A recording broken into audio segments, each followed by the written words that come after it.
G'day everyone, it is Jai, that Aussie metal guy here with Crank.com tonight, wherever you are in the world. I'm absolutely stoked to be talking with someone who has helped shape the modern face of industrial and agro-tech, the one and only Andy LaPlegua, founder and frontman of Combichrist. For over 2 decades, Combichrist has been pushing sonic boundaries, tearing up stages around the globe, and unleashing a raw, visceral energy that fuses industrial metal, EBM, and pure chaotic catharsis.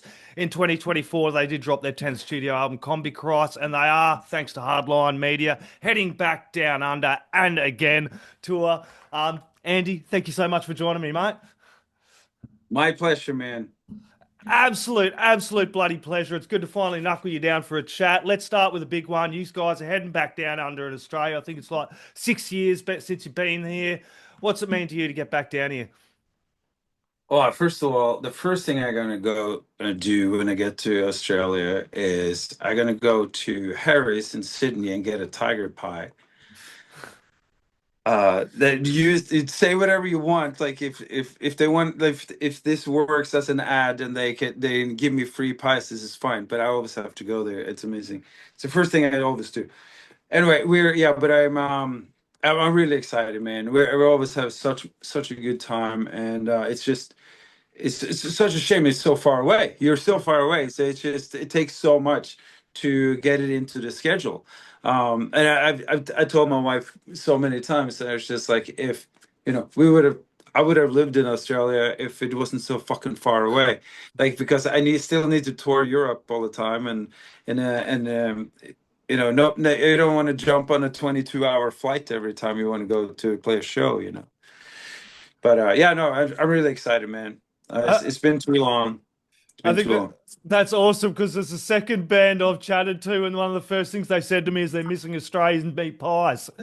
Yeah. This down and under again tour seems to be a real celebration of both past and present with the latest album. How are you balancing the fan favorite classics with the new material for this tour? About 50-50. That's what I say. It's like 50% is 50% of the live shows, or the live show is fan favorites, hands down. And then that automatically becomes our favorite songs to play too, because you feed off Comic Christ in itself, like the live beast that we are. We're nothing without the energy. So you always feed on the audience. It's like it takes so much to give all this energy without receiving it. So that always becomes your favorite songs to play. But then the other 50%, which is your newer stuff, that is your favorite stuff of the newer stuff. And then you have always the one, there will be always that one song that you're pushing because it just came out or whatever, that you want people to hear, because like we want it to become your new favorite song. So but yeah, we're playing. And it's also funny when people go, like, yeah, I would go, but it's like I don't like the new stuff or whatever. But it's like we still play all the old stuff. Like that just shows that you've never been to the show in the first place, because we always did. We always played all material. Um, but we're not trying to be what we were. We're not. Nobody should. Well, nobody can.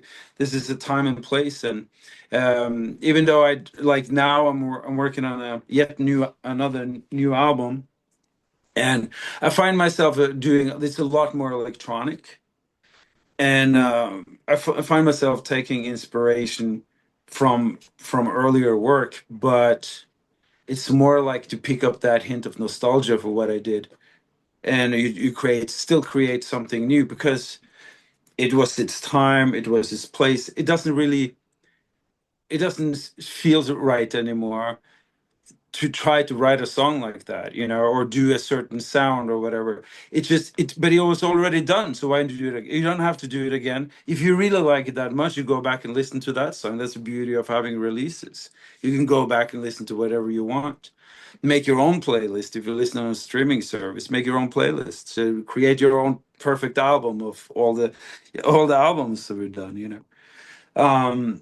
But I do draw a lot of I do draw a lot of emotions, I would say, and nostalgia from old material as I'm sitting in the studio right now, because we've done some old school shows over the last couple of years where it's just me and my keyboard are going out doing just all really old electronic stuff. And it's just been fun, and I forgot I forgot how it felt to do these kind of shows. So it's just like you kind of use that as fuel when you go back in the studio.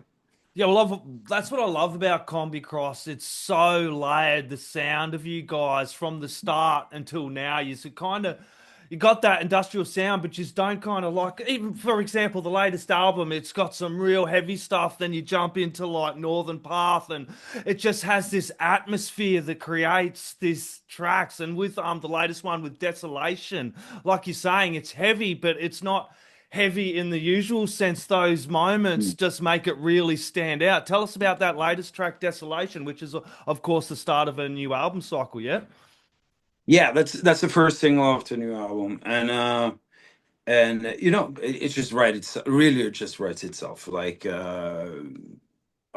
an obviously a question that we get often. Like, how do you do it, or how does it?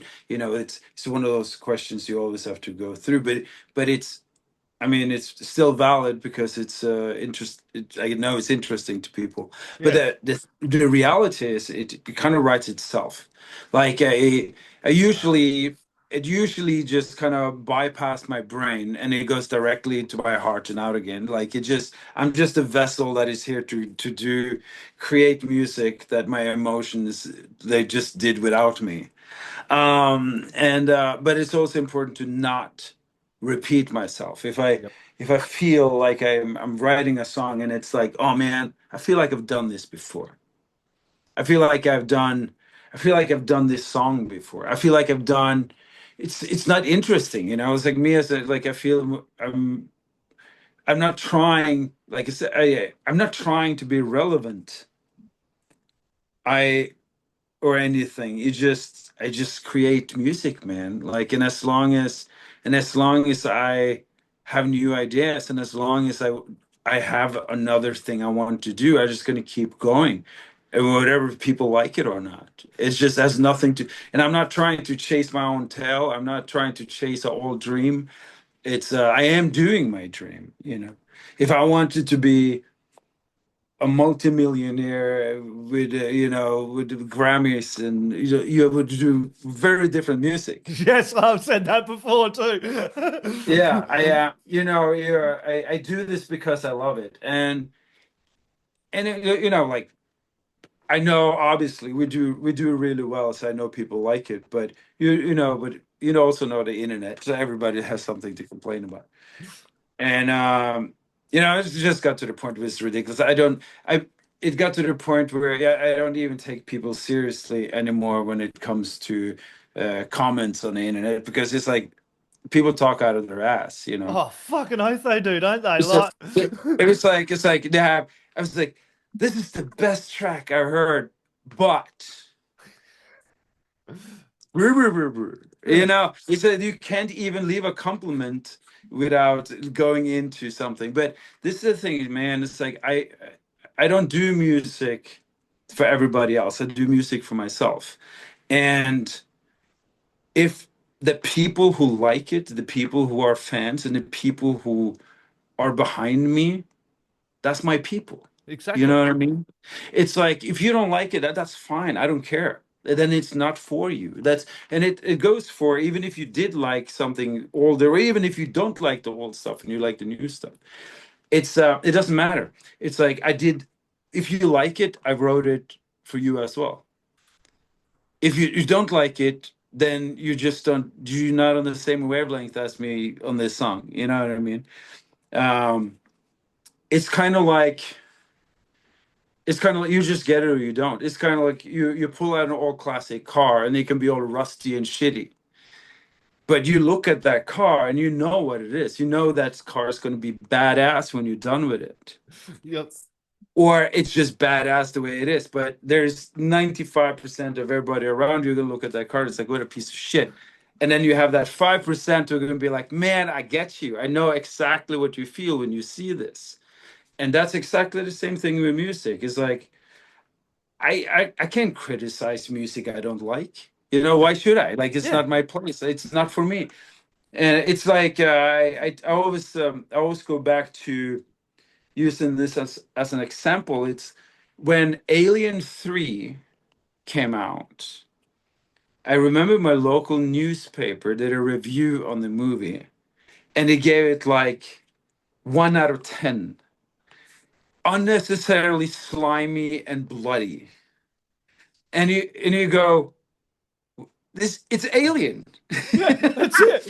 It's like you don't like slimy and bloody. You shouldn't be reviewing. It's like having no, I'm not just now I'm just saying this because it's uh it's Australians, but it's like having a Kylie Minogue fan reviewing North Lane, Yeah. or you know what I mean, like, but I mean, you're allowed to like both, but if you just like this and not this, if you're so narrow-minded, then you shouldn't be criticizing it. Like you just shouldn't, and so I don't. I just think everybody got their own boat to travel in, and you just yeah, whoever feels comfortable in it, just that's for you. Well, it's a different generation. I'm the same. I don't like, and I know a lot of people that, like a few other people in media, I don't tear down someone's musical vision just because I don't understand it. It doesn't mean somebody else out there isn't getting that and understanding that. And also, fans, you can tell the fans that are emotionally invested. It's like, yeah, people stream it and whatever, but I feel that takes away. Like, people are sitting there consuming music for free. I was chatting to Glenn from Deicide about this. He said it's like people walking into a restaurant, sitting down, eating a steak, not having to pay for it, then getting up and fucking complaining about it. It's like half of these people are digesting music, not emotionally invested in it, hearing it, then jumping on their keyboards and tapping away like an angry warrior. It's like, why use that negative? Why use that energy to rip Yeah. somebody down? I don't understand it. No, it's and it's the funniest part about it is like, who are they talking to? Yeah. Because I'm not fucking reading it. I don't care either, hey. It's like And I fuck. don't give a fuck.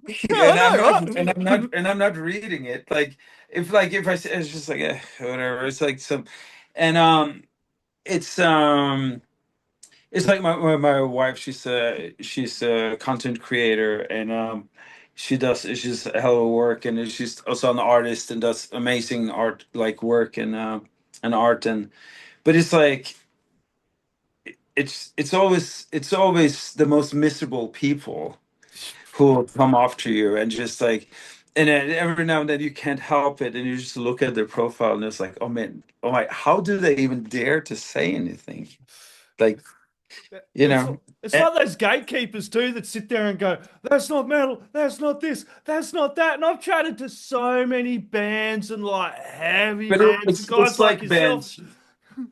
That's it. But it's like my, you know, the good examples there is like either Ghost or Sleep Token, I love where them. people go like, these are the worst metal I bands love them. ever. But it was like, they never said they were a metal band. Yeah.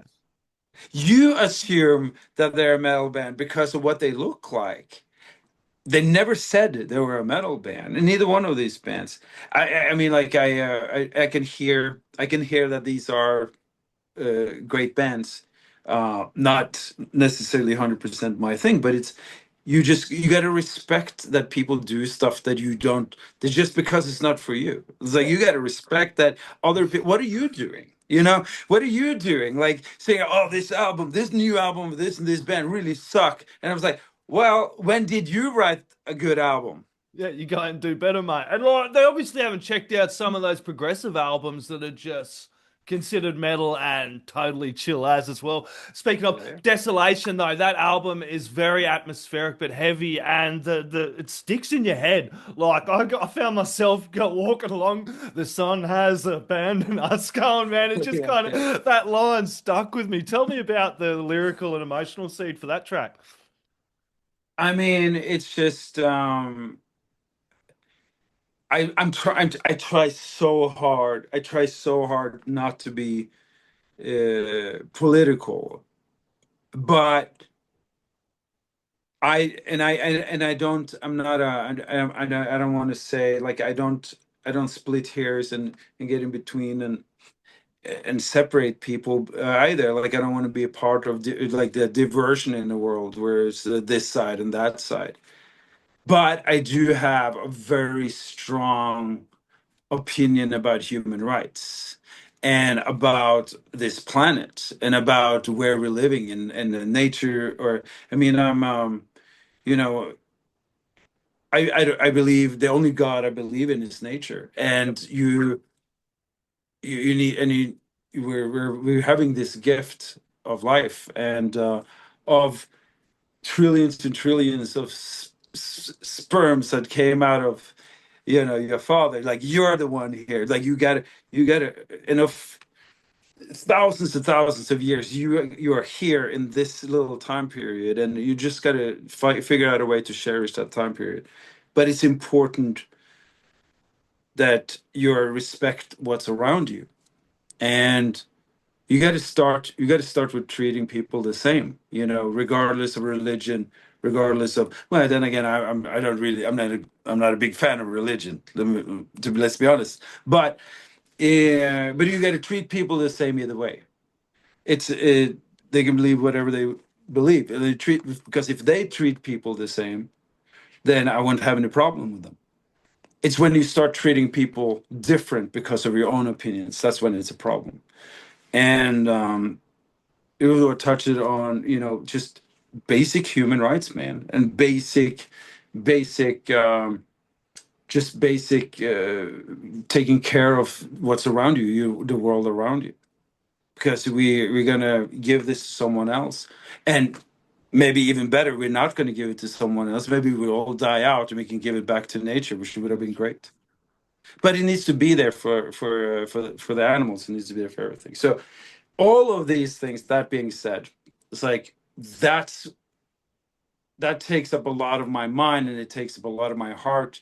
So it naturally comes out when I'm doing music. It's like when I wrote Desolation, it was a bleak image of where everything is going. And it's not a great place. Yeah. It's Yeah. just not a great place. So and in the earlier stuff, like I was always just, we're kids too. Like you start so early, so you're trying to be edgy, or well, everybody around you were too. Like the whole scene was, but you look at it now, you just look at certain things and you go like, it's kind of cringy, like what you look like or what you did or your image or what you tried. Like it was, I'm not that person anymore. Like I've grown so far from experience in this world. Like I've been in every place in the world you can imagine. I've been ever and experienced different cultures and people, and that sticks with you over the years, and it just grows on you. And I've changed, so I soak it up, and I meddle it in my art. It's like Yeah, it's that's good it. to it's great to see look back to and see that evolution because and growth of you guys through the years over 25 years, and you still have that hunger after 10 albums working on a new one. I know a whole bunch of Aussie fans down under are super excited to catch you, Andy and Combichrist. Thank you so much for taking the time to chat with me about the upcoming tour. It is down under, and again it is September, presented by Hardline Media. It is playing Brisbane Thursday, 18th of September at the Crowbar, 19th of September, Sydney Crowbar, 20th of September, Melbourne Max Watts. Everybody go grab the tickets. I believe the VIPs are sold out in a couple of places, but everybody get along. Sell this fucker out. Andy, any last words, shout outs, thank yous, or anything you want to add in, mate? I'm coming in. Well, I love Australia, man. So I'm coming in early. I got a DJ in Sydney on the 13th.